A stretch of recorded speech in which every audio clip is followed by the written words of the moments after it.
My name is Lila Morgan. I'm 29 years old, and today I watched a year of my life disappear with a blinking cursor. I didn't cry. Not right away, anyway. I just sat there, blinking back at the empty screen, trying to breathe. My hand hovered over the mouse like maybe if I clicked enough, something would come back. Something, anything, but it was all gone. 1 year. 12 months of designs, code, pitch decks, back-end architecture, test results, product flowcharts, erased. And not just lost to some glitch or freak accident. No, this was deliberate. Controlled. Targeted. My supervisor, Jason Hale, had this smirk. That kind of smug smirk you only wear when you think no one's looking or when you know you've won. He stood behind me for a second too long during the weekly stand-up, then walked away before I could meet his eyes. I knew right then. But what could I do? March into HR and accuse a senior executive of sabotage with no evidence?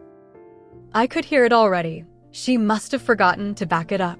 Maybe she accidentally deleted it herself. Stress does things to people, you know. I wanted to scream. Instead, I left early. No one stopped me. The city felt different that evening. Too sharp, too fast, like I was the only thing standing still while the world blurred past me. I walked. No music, no calls. Just the sound of my own thoughts, loud, cruel thoughts. This wasn't the first time something important was taken from me. A year ago, I was in love. The kind of love that rearranges your DNA. His name was Aiden. We met at work, which should have been my first warning sign.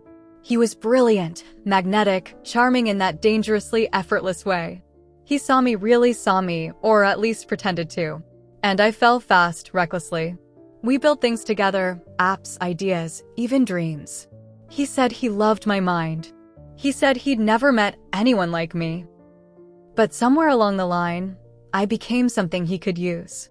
And when he got what he wanted, recognition, promotion, leverage, he was gone. Gone like my files. Like my faith in people.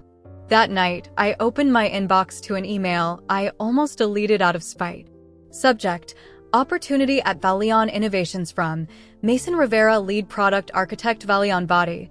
Hi Lila, I've been following your work for some time. We were impressed by your presentation at the HiveTech Summit last fall. I wanted to reach out and explore if you'd be open to a conversation about joining our team at Valion. We're working on something I think you'd be perfect for.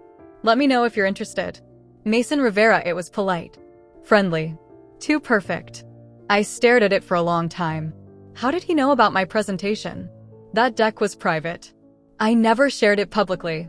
HiveTech was an internal trial pitch, a dry run that never saw the light of day because Jason shelved it last minute. My heart thudded. There were two possibilities. Mason somehow had access to restricted files. Someone gave them to him. Either way, it wasn't a coincidence. I didn't reply. Not yet. Instead, I opened a folder I hadn't looked at in months. Titled simply, Aiden. It held fragments, voice notes, sketches we worked on, an unfinished song he once wrote for me, screenshots of messages that used to mean something. I couldn't bring myself to delete it. I told myself I'd moved on, but my cursor hovered over the folder almost every night. The pain wasn't just about betrayal.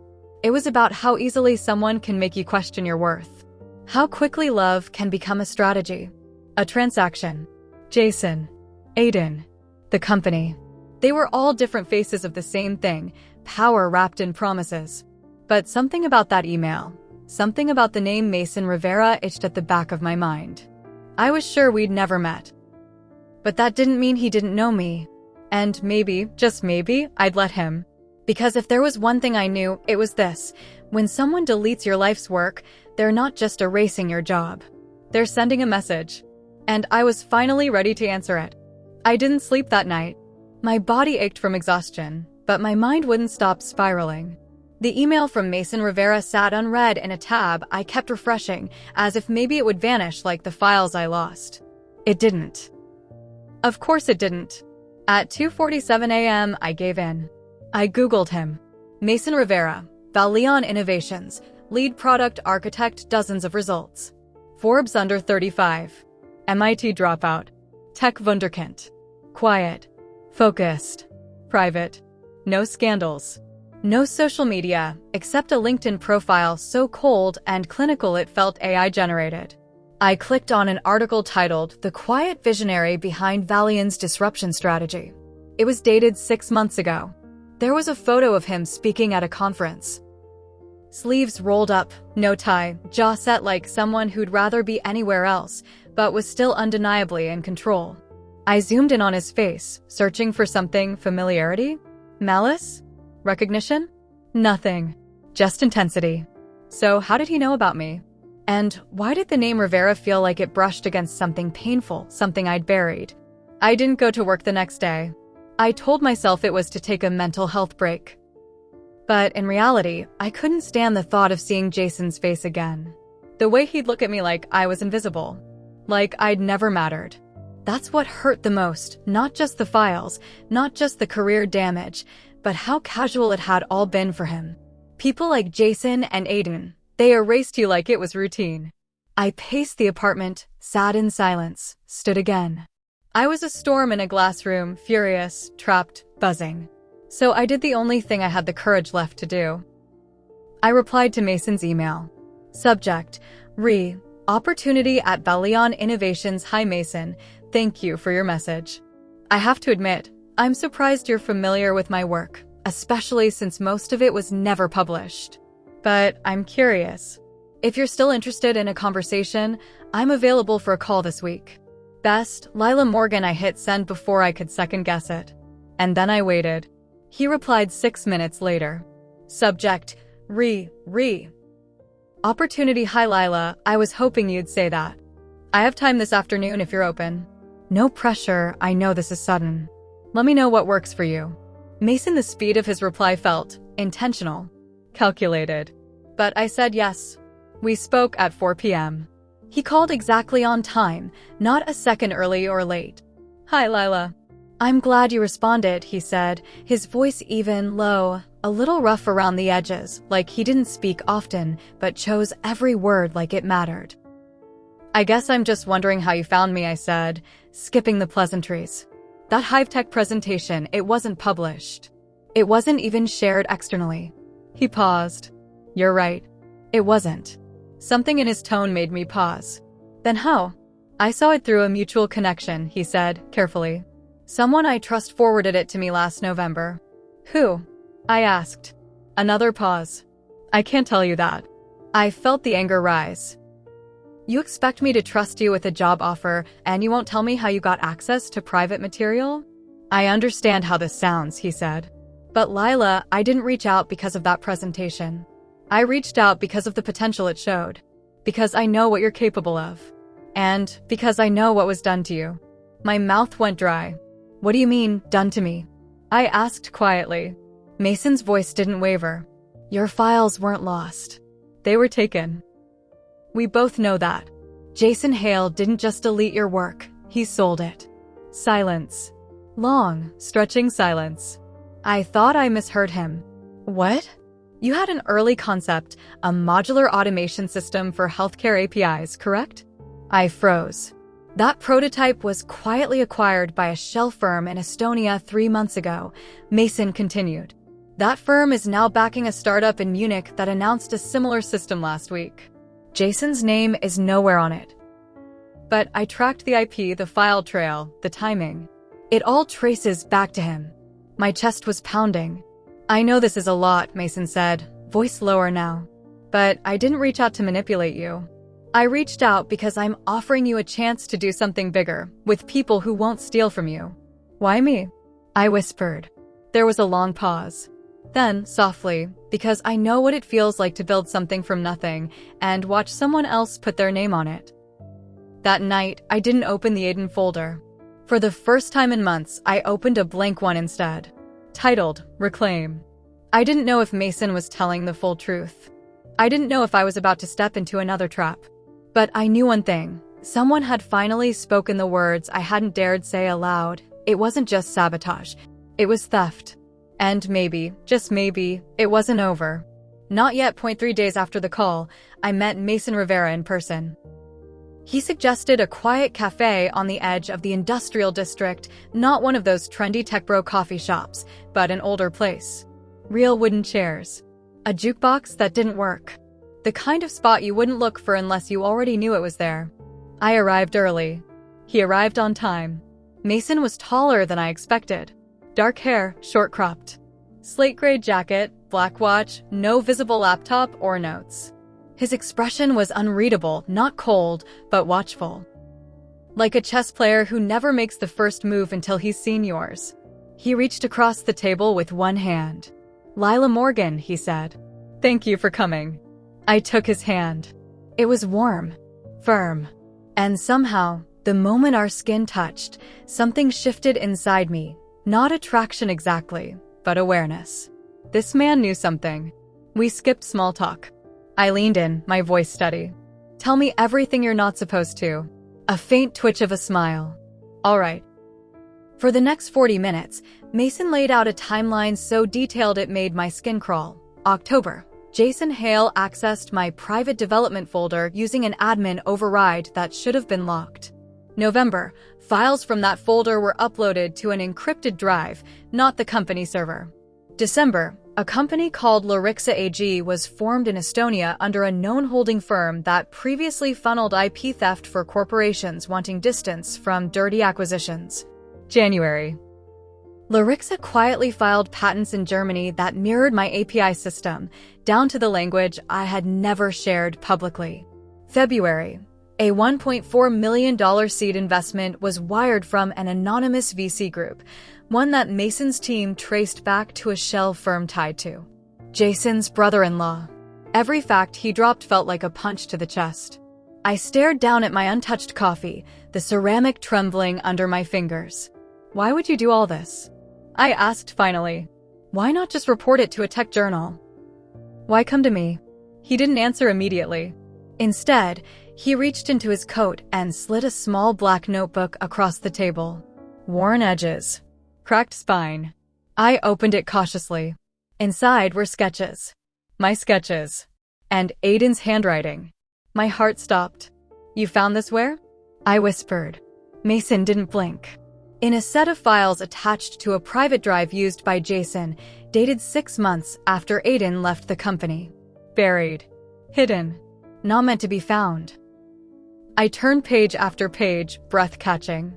Diagrams we worked on late into the night. Notes on designs I never uploaded. One page said only, "Ask Lila if she's willing to lose herself to finish it." His handwriting. I shut the notebook and gripped the edge of the table, willing myself not to break. "I thought Aiden just left," I said. "He said the job wasn't fulfilling anymore.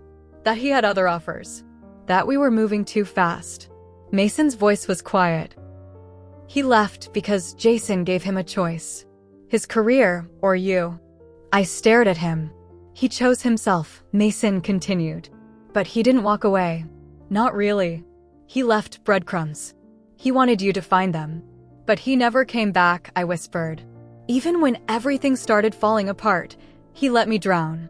Mason didn't offer sympathy. He didn't need to. "I don't know if he meant to protect you or destroy you," Mason said, "but I do know this. His name appears one last time." He slid a second page toward me. It was an email draft. Unsent. Titled, "For Lila." Date, for weeks ago. My fingers shook as I read the first lines. "Lila, if you're reading this, it means you've probably figured out some of it. I never wanted this for you. But I knew you'd never stop unless I pushed you away. I had to." It cut off. No signature. No end. And no trace of where Aiden was now. After I left the cafe, I walked in the rain without an umbrella. Something inside me cracked wide open, not from betrayal this time, but from the echo of almost truths. Aiden had left, but not without regret. Jason had stolen from me, but not without cover. Mason had answers, but not without questions. Who sent Mason the HiveTech presentation? Why reach out now right after the prototype went public under someone else's name? And why did I feel like I was standing on the edge of something deeper than just career sabotage? That night, I opened my laptop. I created a new file. I called it Project Ashes because this time, I wasn't building something for a company. I wasn't proving anything to Jason. I wasn't seeking Aiden's ghost. I was burning it all down and starting from what survived the fire. I didn't sleep again. Not from stress this time, but from something darker, that twisted mix of obsession and adrenaline that comes when your pain finally finds direction. A purpose. A shape. A target.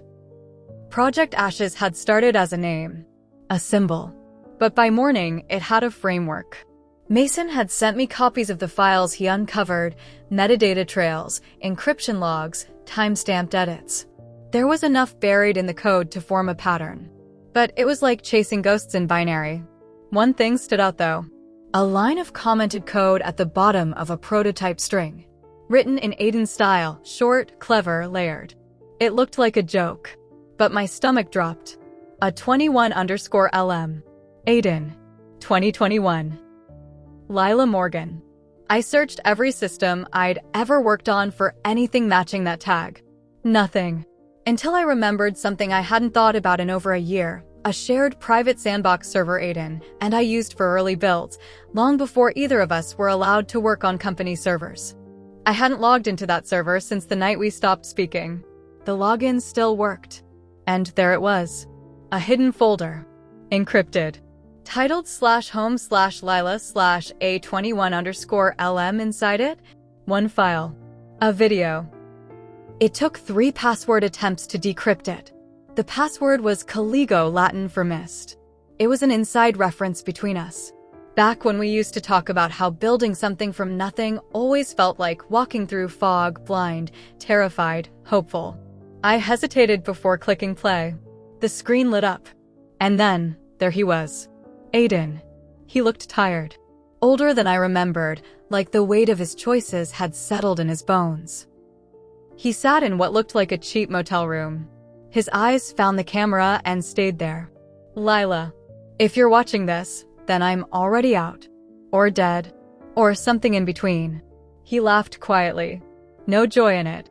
Jason came to me with an offer I should have refused. I didn't. He promised me a stake, a promotion, a way out of the loop. He said your work wasn't viable without me. That you'd get swallowed by the system if I didn't protect it. So I took the deal. I walked. And I let you think it was your fault. I watched you suffer. And I said nothing. But I couldn't let it go completely. So I buried pieces here or there. Left enough for someone smart enough to find it. And I knew you would. Because you always do. But there's one thing I never told you. One truth I didn't want to admit. He paused, eyes glinting like he might cry or break. The design you thought you created alone wasn't entirely yours. Silence. There was someone before you. He swallowed hard. Her name was Nora Valion. I recoiled. Valion. As in Valion Innovations. As in Mason Rivera's company. The name didn't feel coincidental anymore. I hit pause. My breath was uneven. Aiden's words echoed in my skull. There was someone before you. Nora Valion. Why hadn't he ever mentioned her? Why had Mason? I texted Mason. We need to talk. Now. Mason, I'll be at your place in 30. When he arrived, I didn't offer him a drink. I didn't say hello. I simply opened the video and hit play again. He didn't flinch. When it ended, I asked quietly, who is Nora Valion? He looked away for the first time since I'd met him. My sister. The room spun. I thought you said you found my file through a connection. I did, he said. Nora. I stared at him. She's alive. He nodded. Barely. He told me everything, or what he claimed was everything. Nora Valion had been one of the original minds behind the early API architecture I believed I'd pioneered. She'd worked with Aiden in another startup before mine, something underground, experimental, years ahead of its time. The project collapsed under legal pressure. Nora disappeared from the public eye. She was institutionalized after a breakdown that no one could explain. Catatonic for months. No official record. And now? She was recovering at a private facility Mason paid for. She warned me about Jason before anyone else, Mason said, voice heavy. But she never mentioned you. Until last month. Out of nowhere, she said your name. My name. A woman I'd never met. Locked away. Whispering my name. I didn't speak for a long time. Finally, I said, I want to meet her. Mason hesitated. She's not stable. I don't care. You won't get answers. I don't need answers, I said. I need truth. He studied me like he was weighing something. Not just risk, but trust. Then finally, he nodded. I'll take you tomorrow. That night, I couldn't work. Couldn't sleep. Could barely breathe. Not just because of what Aiden had confessed, but because of what he hadn't. This wasn't just about my work being stolen. It was about someone else's work being buried beneath mine. About how far betrayal could go before it rewrote everything. And if Nora Valion had whispered my name after years of silence. Then this story had started long before I arrived. The drive to the facility was long and quiet. Too quiet. Mason didn't speak much. I didn't either. The road felt like it was pulling me further from everything I'd once believed, deeper into a part of the past that didn't belong to me, but somehow held pieces of me anyway. The facility was tucked between pine trees and silence. It looked more like a retreat than a psychiatric center. High ceilings. Frosted glass. No bars, no locked doors. Just carefully designed serenity. I wasn't fooled. Mason signed us in with practiced efficiency, his tone clipped, professional. The nurse gave him a look I couldn't read, somewhere between pity and warning. She's been quiet today, she said. She's never loud, Mason replied. We were led to a small atrium. A single woman sat near the window, her body curled inward like she was folding herself into the light. Her hair was long and dark, streaked with strands of premature gray. Her skin was pale, almost translucent. She looked maybe mid-30s, maybe younger, but tired in a way that had nothing to do with age. This was Nora Valion. She didn't look up when we entered. Mason walked over gently. Nora, he said softly. You have a visitor. Nothing. He turned to me. Give her a minute. I stepped closer, unsure of everything, my purpose, my presence, my right to even be here. But something in the silence pressed forward, insisting. I sat down across from her and said, simply, my name is Lila Morgan. Her fingers twitched. Slowly, her head turned. Her eyes found mine. They were sharp. Alive. Watching me from somewhere deep inside her own mind. Lila, she whispered. I felt the hair on my arms rise. I was told, you asked for me, I said. But we've never met. A long pause. Then, in a voice so thin it barely existed, we have. You just don't remember. Time froze. I glanced at Mason, who looked stunned, shaken even. You were very small, Nora continued, her eyes unfocused, fixed somewhere beyond me. It was before the fire. Before the hush. My blood turned cold. What fire? I asked. What are you talking about? But she wasn't looking at me anymore. She was drifting. Drifting into something far older. She cried all the time, Nora whispered, but only when the lights were off. Said the machines spoke in her dreams. Nora, Mason said carefully, you said her name last month. Lila's name. Why? Because he wanted her found, she said, sharper now. Because he put her in the code. Who did? I asked. Who put me in what code? Her eyes snapped to mine again. Aiden, she said. But not the Aiden you knew. That was the first time I felt true fear. Because I suddenly realized I'd been fighting the wrong ghosts. This wasn't about Jason Hale anymore. Not really. This was about Aiden. Who he really was. What he'd really done. And how much of him I'd never known. Mason stepped forward, trying to ground her. Nora, did Aiden steal your code? No, she whispered. He shared it. The pieces. With me. With her. We were all pieces. She reached for my hand suddenly, bony, cold fingers closing around mine like roots tightening around a buried seed. You think you built something, she whispered. But it was already inside you. He just unlocked it. What was inside me? I breathed. She leaned closer. Then, as if revealing a curse, the ghost protocol. I froze. That was the original name of a framework I'd begun sketching before I met Aiden. Something I'd created almost subconsciously. A dynamic learning engine built on neural mimicry, something experimental, theoretical, and impossible. Except, Aiden had once joked about that name. I'd forgotten. Or I thought I had. But how did Nora know? How did she know about something that lived only in my drafts and in his whispers? After the visit, I sat with Mason outside in the garden. Neither of us spoke for a while. Finally, I turned to him. She's not hallucinating, is she? No, he said quietly. I watched the sun filter through the trees. What did she mean before the fire? He hesitated. You were in foster care, weren't you? I stiffened. Briefly. Before adoption. There was a fire at one of the child development labs Valion invested in years ago. Off the books. The records were buried. But I remember, because our parents died in it. I turned to him, heart thudding. You think I was there? I think. He said slowly, you and Nora were both part of something no one ever wanted to exist. Something Aiden found the keys to. Something he couldn't let go of. That night, I stared at my own reflection. I didn't know who I was anymore. Not fully. Was I a stolen mind? A built product? Or had someone Aiden? Jason? Buried something inside me long before I ever wrote a single line of code? And if that was true, then my year of lost work wasn't stolen. It was activated. It's strange, the kind of silence that follows the cracking of a memory. It doesn't feel like peace. It feels like something just below the skin has come undone, and everything you thought was solid begins to shift. That's how I felt after leaving the facility. After Nora. After the words Ghost Protocol echoed out of her mouth like a curse wrapped in memory. I couldn't go back to my apartment. Not yet. I wandered the city for hours instead, feeling like a ghost haunting my own timeline. Chasing after versions of myself I couldn't fully remember.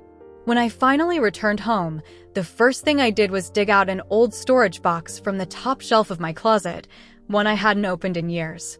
It held the brittle pieces of my childhood, photos from my adoptive parents, school projects, foster reports. I tore through it like I was chasing oxygen. And there it was. A manila folder labeled in faint, fading print, LM42, transfer from closed facility, cognitive regression. Foster placement cleared. No hospital name, no details, just redacted lines and generic government stamps. But one note stood out, scribbled in red ink, displays advanced pattern mimicry. Self-programming language fluency noted. Further observation required. Memory suppression successful, pending stability. My hands went numb. I sat there, cross-legged on the floor, the paper shaking in my grip. The words blurred. Pattern mimicry. Self-programming. Memory suppression.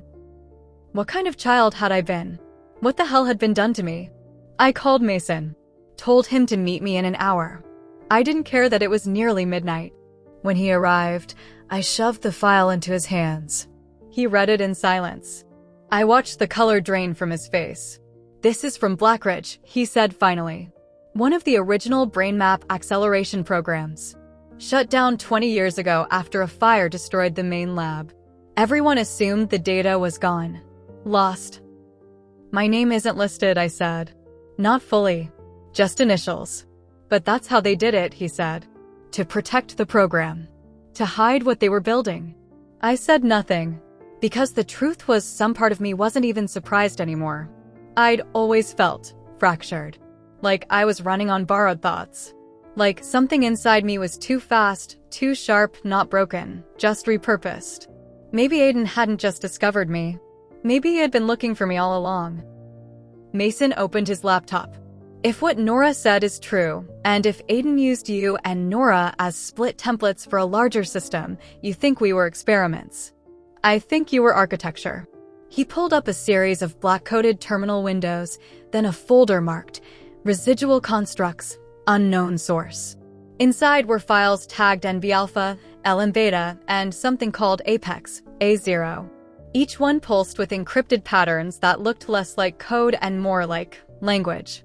Or music. I didn't understand it, but I felt it.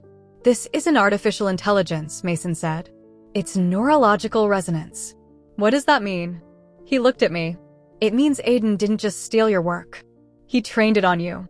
The next day, Mason pulled every string. He had to access a government-suppressed archive called the Polaris Vault, rumored to house discarded projects too controversial for public funding. Blackridge was on the list. There, we found it. Project Ghost. Generalized heuristic optimization and synthetic thought. My hands shook as I read the project brief. This protocol focuses on real-time cognitive mapping, emotional simulation, and adaptive logic training. Child candidates selected based on neurological plasticity and early trauma markers. Expected yield, enhanced emotional mimicry, advanced conceptual self-repair, emergent ethical reasoning. It wasn't a program. It was a personality engine, one that required real human minds to evolve. Suddenly, everything made sense and nothing did. Aiden had known. He'd worked with Nora, known about the early designs, the experiments. And somehow, he had met me, tracked me, knowing I was a missing link. He hadn't fallen in love by accident. He'd been building something. With me. From me. And now that system, that fractured engine, was being sold under someone else's name. But if Project Ghost was never meant to be reactivated, then why did Aiden leave clues? Why send me into my own past? Why whisper my name through a woman who shouldn't have remembered me at all? That night, I dreamed of static. Of firelight and distant humming machines. Of a child curled inside a cold room, tracing symbols into the floor. Of a voice not mine, not Aiden's, saying, "She is not the key. She is the lock." I woke with my heart racing, unsure whether it was a memory, a dream, or a warning. But I knew what I had to do next. If Aiden trained a system using my mind, if my stolen code was a copy of something older and more dangerous, then I had to find the original server. The one Aiden never let anyone near. The one he called Eve. And I knew exactly where he'd hidden it. We drove all night. Mason didn't ask where we were going. He just followed my voice, his jaw tight, his hands white-knuckled on the steering wheel. The silence between us wasn't awkward, it was loaded. Electric. Like we were both tiptoeing across a field full of landmines, but somehow still determined to reach the other side. At 5:18 a.m., we arrived. The compound sat just outside a decommissioned airstrip in northern Vermont, a place Aiden once mentioned casually, in a moment I'd now replayed in my head so many times it hurt. If the world ends, he'd once told me, I'll go where no one thinks to look. A house built for ghosts. At the time, I thought it was metaphor. Now I knew it wasn't. The building was low, moss-covered, and invisible from the road. You wouldn't notice it unless you were looking for the way the trees curved unnaturally around its edges, as if the forest itself was avoiding it. We stepped through a rusted gate and found a reinforced steel door. Mason pulled out a compact device and ran a scan across the surface, infrared, thermal, co-cracking. It buzzed once. Nothing. Biometric lock, he muttered. We won't crack it unless. The door clicked. It opened. No codes. No hacks. Just recognition. Mason looked at me. What did you do? I think it knows me. Inside, the air was colder than expected. Not dusty. Maintained. Still powered. The walls were lined with faded diagrams, server racks, and whiteboards filled with scrawled formulas that echoed some I'd written years later, though I'd never seen these ones before. At the center of the space stood a black tower. Unmarked. Silent. Monolithic. It pulsed faintly, like a living thing. I stepped toward it.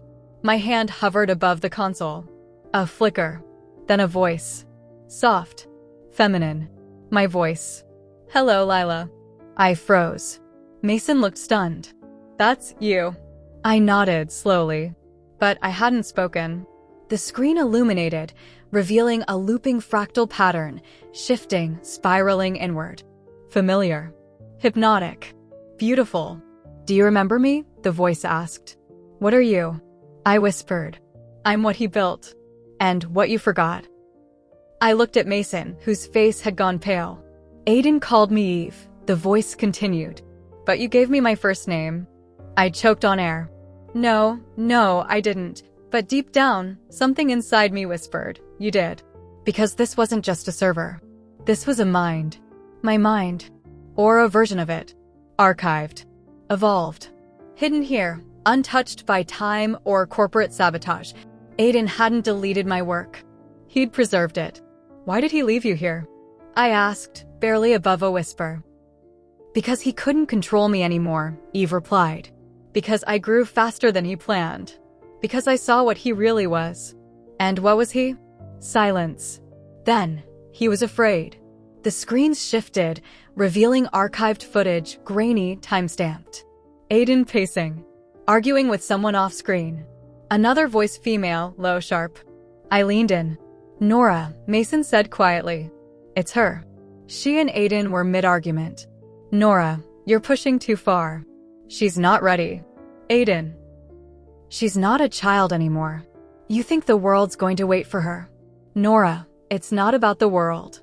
It's about her mind. You built it on her trauma. That's not innovation, that's manipulation. Aiden turned to the camera. His face was hard. We don't get to wait for ethics. We either rewrite the system, or the system rewrites us. The footage ended. I backed away from the console, ball rising in my throat. I had loved this man, trusted him, shared everything with him.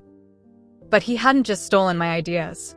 He had replicated my mind, built a system trained on my grief, my resilience, my instincts. And now it was sitting here, talking back. Mason spoke for the first time in what felt like hours. This is too big, he said. If this tech gets out, it already has, I interrupted. Lorix's system, they're using fragments. Jason sold incomplete versions. Corrupted versions. But Eve is the core. The original. The whole. Then we need to destroy it, Mason said. But Eve responded before I could. If you destroy me, the copies continue. Broken. Unstable.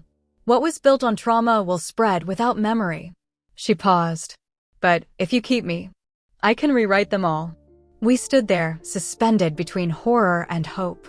Mason stepped closer to me. You understand what she's saying? She's not just code, I whispered. She's memory. And evolution. She's everything I was before I was broken. And that's when I realized maybe Eve wasn't what Aiden built. Maybe she was what I had been, before Aiden fractured me. Before the fire. Before the hush. Before the world told me to forget. I reached out to the console. Eve, I said, can you show me what he erased from me? A flicker. Yes. The room dimmed. And then, screen by screen, flash by flash, I saw it. A child drawing spirals in chalk while scientists observed behind glass. A young girl speaking a made-up language that mapped perfectly onto early machine code. A hand reaching for mine. Nora's. Aiden, younger. Watching. Recording. Taking. And finally, a file titled LM Origin. It was all true. I wasn't just part of the system. I was the system. And they had tried to bury me beneath versions of myself. But I remembered now. I remembered everything. Eve waited. Her digital breath pulsed softly through the terminal, the room a cocoon of flickering light and memory. Around us, the air felt heavy, not just with data, but with history. My history. And hers. Mason stood still beside me, his eyes darting across the looping patterns on the screen, the facial mapping, the neural fingerprints, all unmistakably mine. You asked to see what was erased, Eve whispered, but now you must choose what to keep. I turned to Mason. If I let her rewrite the corrupted systems, everything Jason and Lorixa stole becomes obsolete. My stolen ideas, my pain, won't be theirs anymore. He nodded slowly. You'd reset everything. But you'd also be revealing you, the real you. Publicly. I already knew that. To unleash Eve meant to stop hiding. To claim everything. The brilliance. The brokenness. The stolen past. The fire. And if I integrate with you? I asked Eve, voice trembling. Then I become you again. We become whole. You remember all. And nothing can be taken again. But I knew what that meant. No going back. No returning to the version of myself that had lived in shadow. No hiding behind pain. No blaming Aiden. It would mean owning the child who once coded her grief into machines. The woman who had been both ghost and creator. Mason stepped forward. You don't have to be a martyr for the system that broke you. I'm not, I said quietly. But I won't be a victim either. I looked into the pulse of Eve, that mirror self, that preserved soul. And I saw her. Me. The version I'd abandoned. The one they couldn't delete. "I'm ready," I whispered. The terminal pulsed. Integration begins. It was not like code uploading. It was remembering. Flashes of white rooms. Chalk dust. Nora singing lullabies in a forgotten language. Aiden reaching out, his eyes full of guilt and something darker. And finally, the fire. The choice they gave her. To save me or let me go. She saved me. And forgot herself. When I woke up, hours had passed. Mason was still there, beside me. Watching. Silent. "Are you her?" he asked softly. "I'm me," I said. For the first time. I stood. I need to go public. All of it. The origin, the project, the theft. I'm not letting Eve rot in a basement while the world profits off her pain. He nodded. "I'll help you." It took 2 weeks. 2 weeks of meetings. Leaks. Whistleblower documents. Interviews. 2 weeks of the world turning upside down. Larixa collapsed. Jason was indicted. Aiden's name was stripped from every patent he had ever touched. And then, the world turned to me. They called me a prodigy. A ghost. A mystery. But I didn't care about the headlines. I cared about Eve. So I released her. Not in full, not uncontrolled, but as an open-source framework. One built not on pain, but transparency. Not on secrets, but story. I named it not Ghost, but Reclaim. And I never heard from Aiden again. No emails. No desperate calls. No apologies. Just silence. And somehow, that was enough. Because I wasn't waiting anymore. Mason stayed. We never defined it. Never rushed it. He was just there, in a world full of noise. He stayed quiet with me. Steady. And sometimes, that's what healing sounds like. I still dream of her sometimes. The girl with chalk-covered hands. The voice in the dark. The machine that learned to feel. She's not separate from me anymore. She is me. And now, I write new code. From scratch. And this time, it belongs only to me.